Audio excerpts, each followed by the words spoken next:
I'm Mark Billy Billingham, MBE. I spent over 27 years in the military, 9 years in the parachute regiment, and then I spent the rest of the time in the British Special Forces, using all the assets, obviously, of the RAF that we see around us.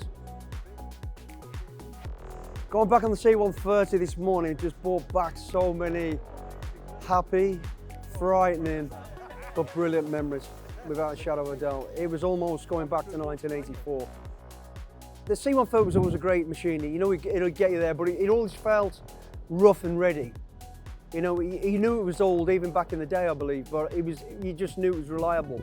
Now being on the A400M, it just feels smoother. You know it's more modern, you know it's safer, it's bigger, you know it can do a hell of a lot more than most aircrafts anyway, and certainly more than the C-130 in terms of logistics and capacity building, you know, and carrying. It's a beautiful aircraft. It's modern, as I said, and it's comfortable, very comfortable. Well, I mean, my relationship with the Falcons, I guess, starts back when I was a baby paratrooper. You know, the PGIs then that either left the PGI role and then became one of the Falcons were the guys that trained us, you know, so all that knowledge and experience, they passed on to us. So, you know, the affiliation has always been through the time in the parachute regiment, the SAS, through the PGI role, if you like. So yeah, there's always been a close link, part of the family.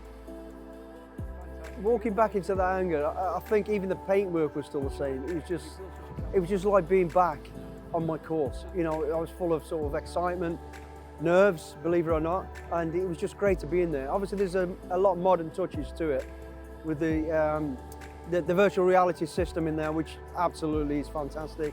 The basics are always there, and that's what I think the beauty of the British Forces, you know, Air Force and Army, is we always go back to our basics. We keep our basics, you know, from the very start of parachuting, it worked, and we've just built on it and modernised it. And that's exactly what's just happened now with the A400M.